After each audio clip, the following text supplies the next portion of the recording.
Hey everybody, this is Robert, and thank you so much for tuning in this morning on Station Square or whichever time zone you're in, because it's afternoon for my special guest over here. So, yeah, I just want everybody to, just wanted to check in to see how everybody's doing. I know it's been a really difficult time to say the least, but yeah, we just wanted to do this just as a way to uplift people and just to chill, relax, and just detox after everything that's happened recently. So, yeah, I think what better way than to just, chat with somebody who I've seen on social media, and I know that a lot of people have put in a good word to, talk with them, have them on my show. So, this is Jessica. Thank you so much for joining me on today's episode. Hi, thanks for having me, and thank you for the anonymous tippers to have me on. I'm super excited. Yep, anytime. So I guess to start this off, how is 2024? That is definitely a loaded question. It has definitely been my toughest year. Yeah. So, ending it good though. So, but yeah, it definitely has been the slowest year, the toughest year, the year with the most work put in, probably, and the least travel and meeting friends. True. I mean, I do gather with a young adults group, but even then, it's just kind of oh wow, we don't really communicate as often as we did back in the old days. Especially the old days. You really have to, even with your friends, find times to put on an actual calendar to make sure you talk. It's crazy times for sure. Yeah. But I guess moving away, piggybacking off of that, what is something that, you know, something that you've kind of picked up during these times? I know that you've also been working, hustling really hard. So I'm just kind of curious to know what is something that you've also been, you know, dabbling into as of late. Yeah, that's actually a really good question into it and how I deal with when life gets really crazy. So in early 2024, we had to move out of our place, find a new place. So this setup isn't like super ideal yet for voiceover, but it does the trick for auditions. But early in the year, because of the 2023 strike, my LA agency actually closed their voiceover department, and all of us were left without representation in that market. All of a sudden, they're like, all right, things are bad. We can't focus on everything. So that was really soul crushing to go back to the grind from that part. And then everything else was slow too after the Super Bowl. Like, no commercial auditions really come in. It's slow season, and film, TV, everything's slow. So I thought, what can I do for my mental health and for the business side? And I ended up adding stunts to my martial arts training. And yeah, now I do that. Oh yeah, and you've apparently been doing a lot of, yeah, like I said, you've been really going out there and just, getting the work done because, man, you do, you're kind of like me where you're a creator of so many different hats. You wear so many different, you have a lot of tricks up your sleeve, and it doesn't seem like you're slowing down anytime soon, like me. Yeah, no, I can't. That's like where my boyfriend always says. When I once had to ask him a questions about personal branding, I was like, "What is something I'm passionate about?" And he was like anything. Like when you get bored, you're out of control. Like I can't get bored. I can't sit in silence and just it drives me crazy. So then I have to learn something new. I just always stay curious, and I'm a little bit of a perfectionist, so that doesn't really help because obviously when you're learning something new, you're not going to be great. Especially I don't I have great genetics in one end, and then I have some traits where things just take me longer, and then I just end up being most improved, not the person that gets it on the first try. But it bugs me a lot, so I have to force myself to keep going, put myself out there, and peer pressure really helps. Boy, ain't that a mood? Yeah, because I was looking over your website, and like I said, it's quite a resume you got there.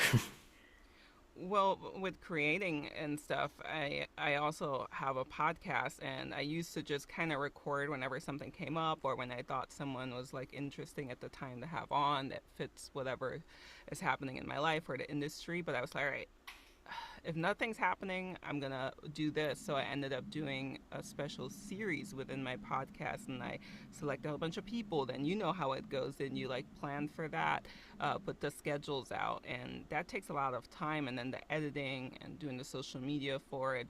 So that really helped staying busy too. But then, right at towards the end of that, all of a sudden, a bunch of things were happening, and then it ended up being too much again. So sometimes it's everything's so unpredictable in this industry.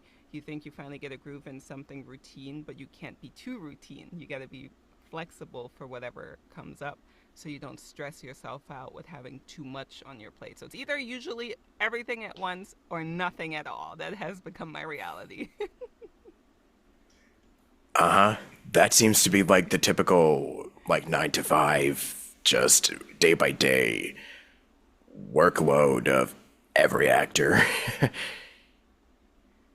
Yeah, speaking of that, I feel like everybody wants to do this full time, and I think now, in my fourth year in, I really understand I could make really good use of my time. But I think at the beginning, because I am a person that constantly needs to be busy, I need some sort of structure, even though I love like just going out spontaneously doing something like, okay, you booked something tomorrow, get on this flight, all right, cool.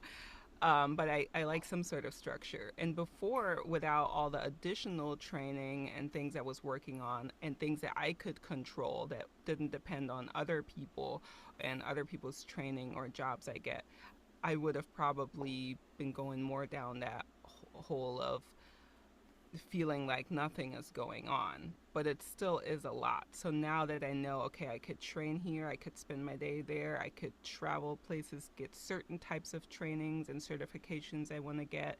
And man, I love background work on camera too, and there's so many cool shows and films, and I constantly see stuff, and I just want to go, but I'm not in the market. Like I live in Florida, and I'll travel for stuff. Like I don't mind.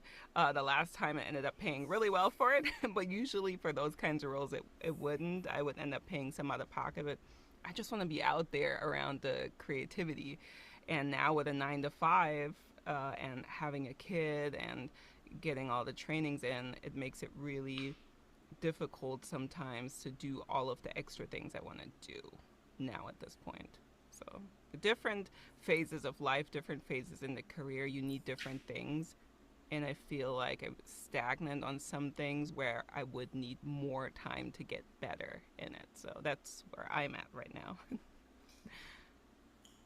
Yeah, like look, I've been doing this for about 7 years. There's so many moments where, you can kind of book something, you're booking back to back to back, and then the next thing you know, it's like it can kind of depend where you either take a step back from it, like I am, or just you keep putting yourself out there, and next thing you know, just nothing for like you don't even know how long the drought will even last, neither. So that's why you just gotta, if you're bored with something, then do a podcast or, I don't know, create something, just anything.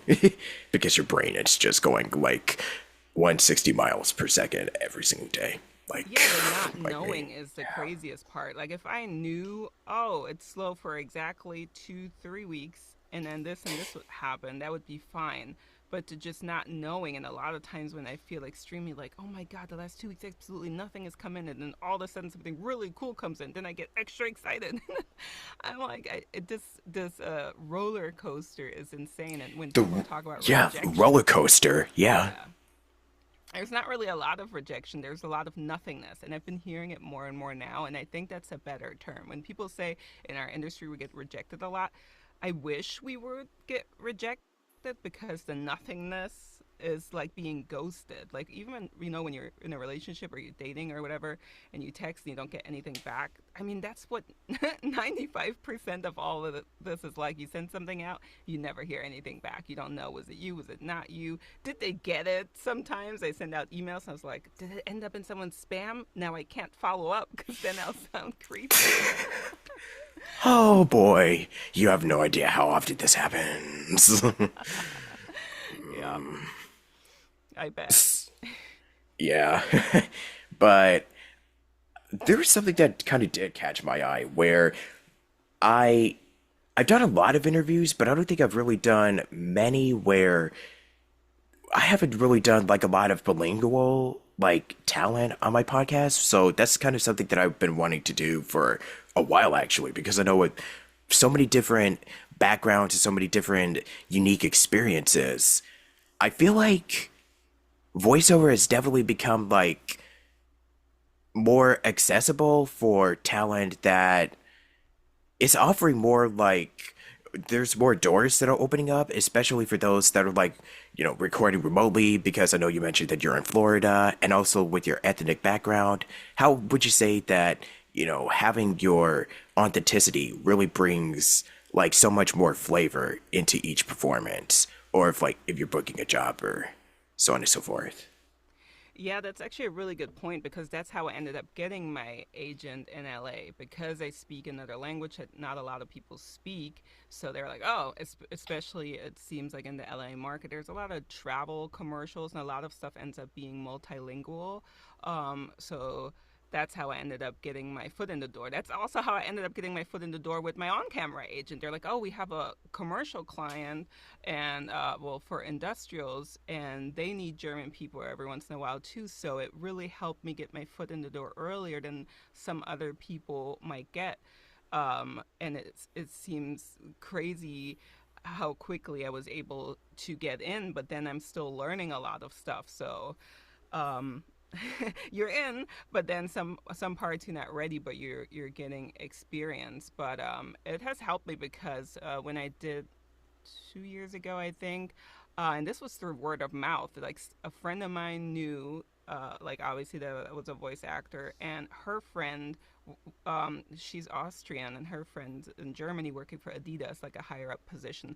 And they ended up just talking one day, and that person remembered that her friend had a voice actor friend that lives in in the U.S. that's bilingual, and she's like, "Hey, didn't you say you have a voice actor friend? We need a quick turnaround for a collab with Disney for like a promo thing, and we need somebody. Can you connect us?" And I was like, "Oh my god!" So I did it for English, and then they were like, "We love that. Would you? Hey, can you book her for the German part as well?" And then a week later, I went back into my booth and we did the German part. And I love that so much, being able to bring myself into it because it's very different. The German vibe and the American vibe, but I feel like I can be me. Which in Germany, I'm this like American girl all of a sudden, and here I'm so proud to be German. And it does feel unique to answer the question. And I was looking for what is me, what are people looking for, but it's still just me. I sound like myself. I'm black, so I do have that black undertone, but I don't sound urban, so I do turn down auditions for stuff where I know what that commercial usually sounds like we have a grocery store chain here called Publix, and when my agent sent me, I was like, yeah, no, I'm not gonna do that because I know it sounds like this soft, warm, typical black urban like motherly voice that and it's a black person and you hear it. It's like I am not even gonna attempt that because that's not me authentically. I'm black, but I can't sound like that authentically. Trust me, you're not the only one. I had auditions where, okay, how can I phrase it? It's like you said, because I do have a couple of options. Like, do you want urban sounding? Do they want authentically myself? Because, like, I mean, I am also black, but it's like there's couple of different like takes that you could go with it. Like, there's so many different like, and that's also the part of breaking. Yeah, I swear I can talk. But it's part of like breaking down, like, a copy or a script is like, okay, what is it that they're looking for? What is something that you can offer to the table and not like copying somebody else's? And, just really, this is where the script analysis can really come into handy. Or if you have an improv trained background or, training, period. So this is where a lot of it can really come into play. But I think being more yourself is what's gonna really get eyes on you. Like just bringing out that, okay, so what is something that Jessica has done, or what is something that Robert can bring to a read? So just something that is like uniquely you. I It's so really hope nicely you're getting said. yeah, But that's something that you learn over years. You said you've been doing it for 7. I'm in my fourth yeah. year. And people say this from the very beginning to people that start out in voice acting, but it really doesn't click until later. And I've made a funny video about this before, maybe a year and a half ago for social media, that it's almost like when you talk and you have the experience, you're like this person that's in like a long-term relationship talking to someone who's single looking to date. Like those are two different aspects. Like when you're still trying to find the right, you're just, let me bring it back to this part, because the more you're searching for auditions, the more you also want validation that you can do it. You want to do the work, you want to book work, you want to see your work, you want to be in it, you want to make money. So at the beginning, whenever you finally get something, it's still hard to get, but even at the beginning, um, knowing what you're going out for, they tell you not to try to do what you think they want. Be you. I am now at the point where I am willing not to book a job, um, because I'm like, if somebody likes the way I sound, then that's cool. But if they don't, then they don't. I'm not trying to be like, oh, do you need me to sound like this? If I'm like, hey, maybe I just kind of want to sound like this. If it's within the specs, obviously. But sometimes it'd be like, oh, my sound is maybe too unique. I have a very raspy sound, and then sometimes it'll cut out, and I really have to work on it. And a friend of mine who's a speech language pathologist, like, she was like, no, that doesn't really damage your voice, it's still you. And I used to always think, like I'm hurting myself, and so I'm willing to not change it if I can authentically bring something to the table that's me, and somebody's gonna like that. But when you first start out, you're like, oh, this may be too unique, let me give them what I think they want. So, have you experienced that too over the years? At the beginning, you're trying to fit into a mold, and even though everybody tells you don't do that, but you think you have to, and then later you're like, "This is Robert, and that's what I sound like, and somebody's gonna want that." Yep. All of it. Yeah, and it takes time in your brain. Sometimes you need to hear something a lot of times. And I'm a person like that. I need to sometimes say things out loud to people, and I need to hear it a bunch of times for it to really click. I'm really impatient too. I always want to get somewhere, get there fast. I like to be in control of my career and what I do. But this career, there's so many points where you are not in control. So you have to find what you are. So finding yourself, finding your voice, finding what you want to do, it's all part of that never ending journey. So with all of this experience in mind, because I do have somewhere around there, because like it's funny that you mentioned the strike from last year, because we're now doing one for video games, which it's I can't say that I'm really too surprised, but yeah, we need to cut out this AI mumbo jumbo. That's just me. Well, there's so much. I'm sure there's tons of room for it. There's room on back end stuff for fixing stuff, stuff where there aren't enough people, where it's not obvious. But yeah, to cut out main voices. But I mean, it's so much more too. When you listen to the people, I know you had Michael Scott on too. I don't know if he does like PCAP, MoCap, but I know he hangs out with some other people, because I was thinking about veterans. My brain jumps. So sorry. I Yeah, was thinking like about the people that I know that do I still stunts. can't believe I got Michael. Yeah, he's really chill. Yeah, he's really cool. And when we're talking about how many things are involved, like they don't have like a set medic there and like the hours they work when it comes to performance capture and mocap and stuff. But this is like the thing I want to be in so badly. This is why last year I started to do Kung Fu. And this year is like, okay, let me really get into stunts because video games is like, man, plus the dream going back to when you said bilingual. I I can't wait to be at a point where I can voice something that is international, where I have the option then to also do the German voice for it for something bigger. It doesn't matter if it's like a film, animation, a video game. I want my grandma and my family to be able, when they see it, to hear it in the language that they speak and understand, and it has a whole nother, it like touches my heart differently. So to be able to do something in both languages that you really care about, that is like my dream. Like I said, I have been doing projects, but when it comes to something really big one day, that is like my dream goal. Video game, performance motion capture, and being able to do it in both languages, that would be the dream. Vision board. I mean, it could happen. Hey. Yeah, you got to know what you want, and then you got to know what you got to do to get there, and the rest is right time, right people, right location. Just got to be prepared. Yeah, be prepared. For sure, for sure. Yeah, just couldn't resist. But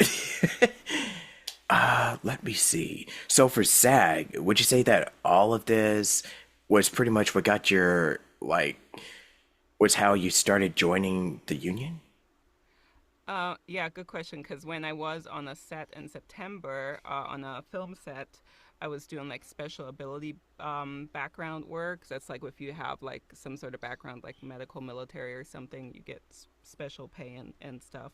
Um, I was talking to people, and most of them were already SAG, and I was voucher hunting, so which is why I was on the set, and they were like, "Why do you want to join if you don't have a bunch of credits yet, like on camera credits and stuff?" I was like, "Well, there are many things. For example, to do stunts, a stunt coordinator, unless you just happen to be right moment, right time, know you, or whatever kind of weird coincidences, they're not putting you on a set if you're not SAG." So that I knew if I wanted to do any kind of stunt work, I just already had to be SAG, and I was preparing. I had my stunt reel, and I'm always training, so I knew I could be ready for that. So that was one.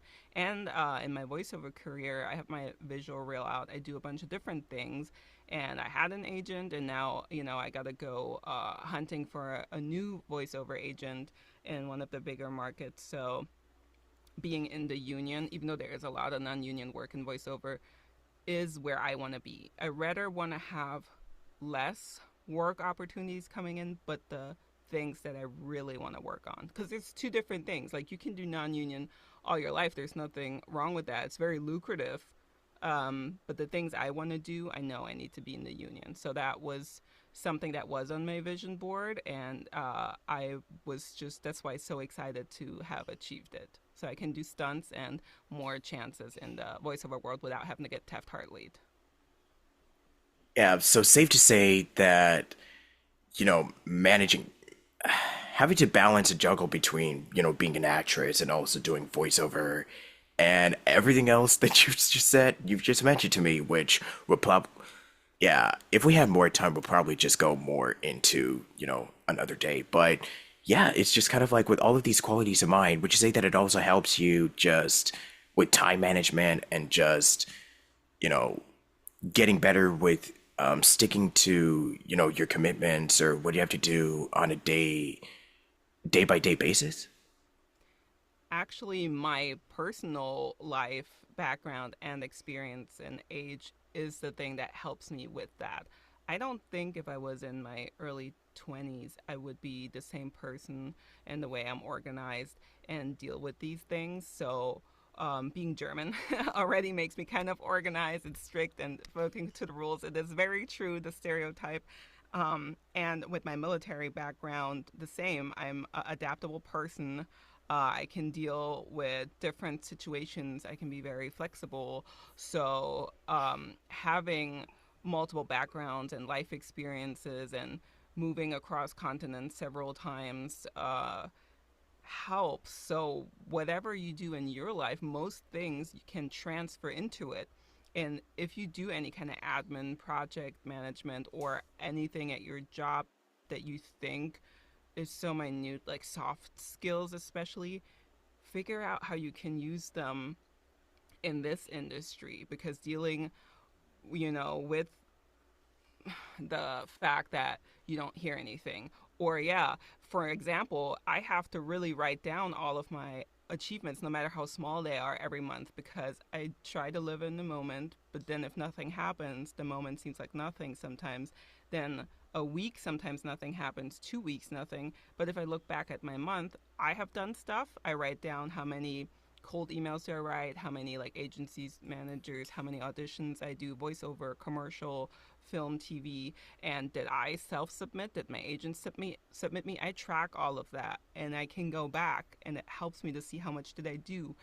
And also, there was a time when I thought, cool, now I have an agent, and I was sitting back a little more, I noticed there was less because you still got to put in the work. But I knew that because I had my spreadsheet that would tell me, oh, I didn't reach out, I didn't go to some of these platforms, or some of the sites where I used to go and look for work. So yeah, I wasn't getting the same amount. Your agent isn't the only person getting you work; they're just helping you getting the specific work that you want. So I would say to get organized and time management was something I learned in my personal experience, and I brought it into this. You just got to be very aware or reflective about it. I know I go Yeah. on tangents. No, no, no. It's all good because this is all something that we could definitely use.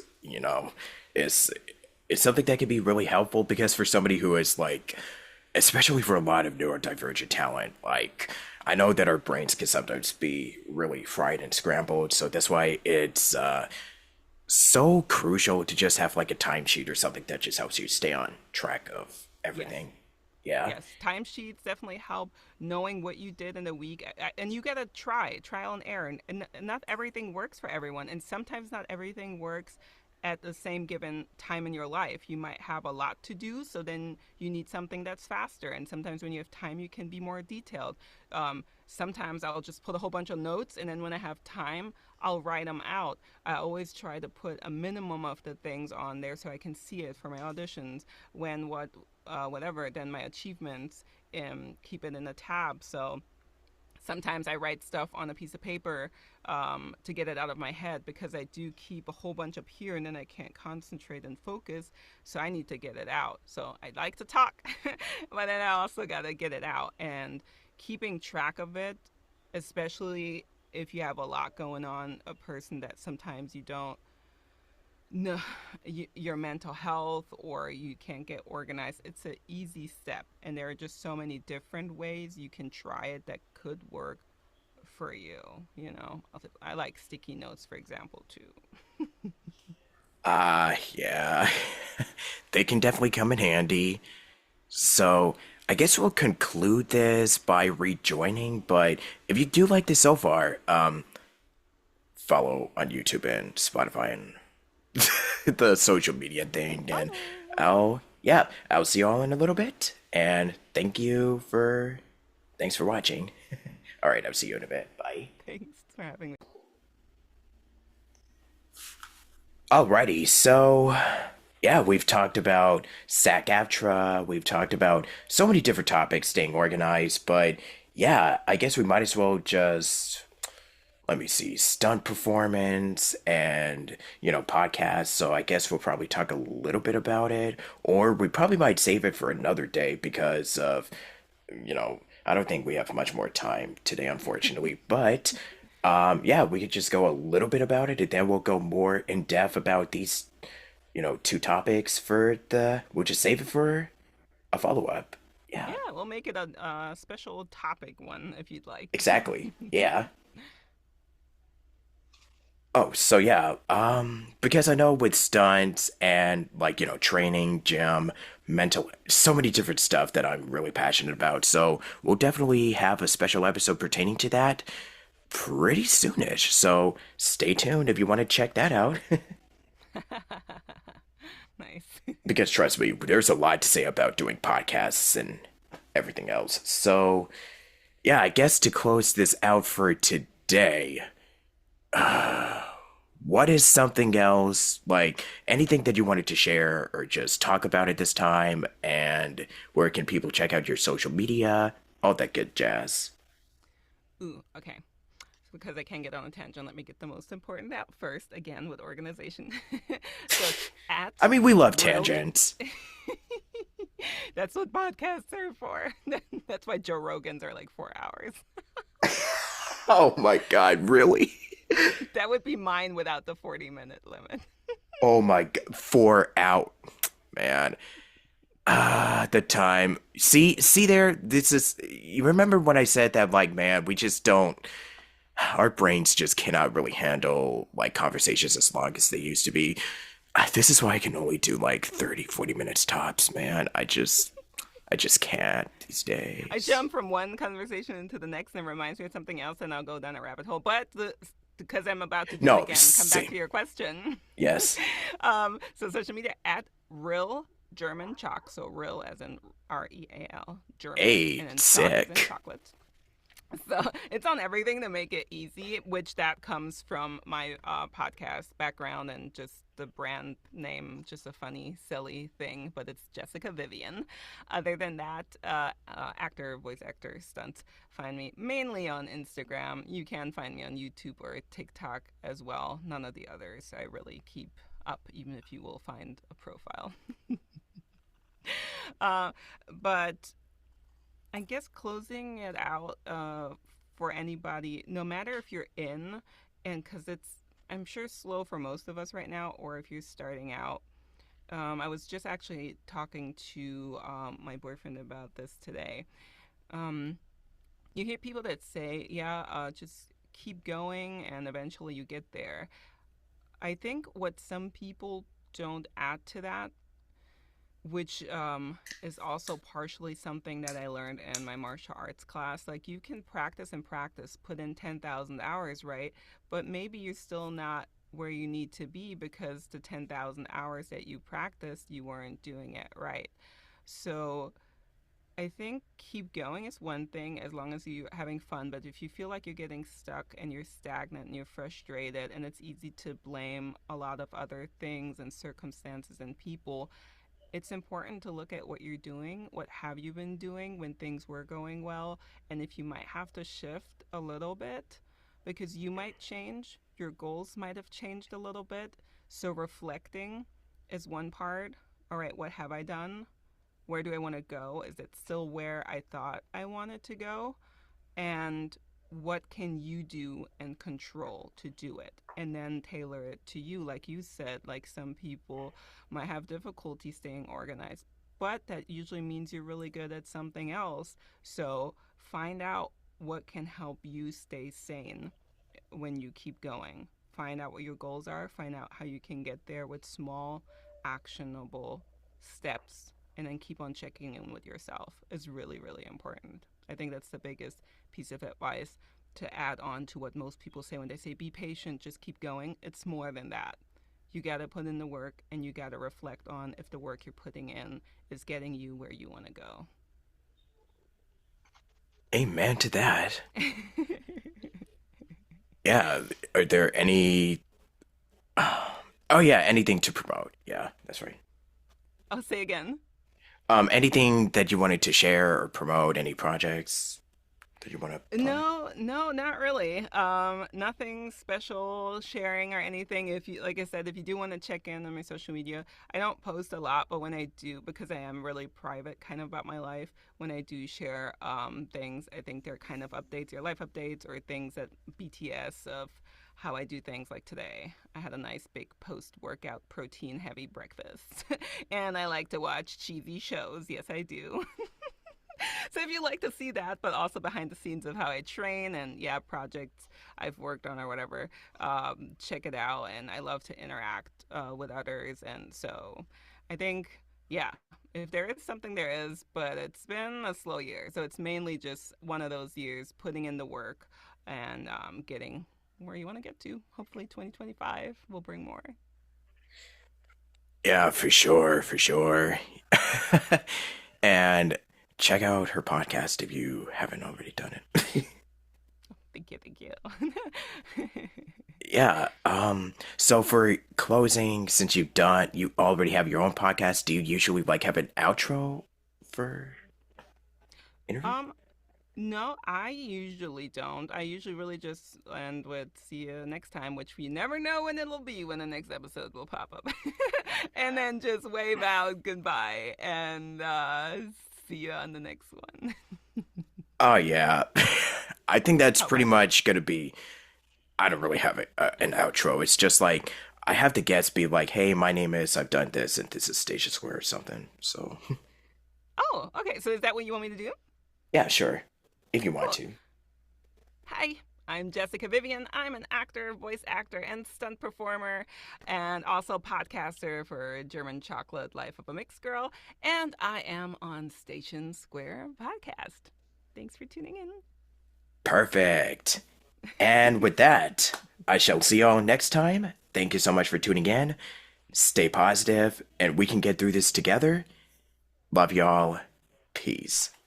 Peace. Peace.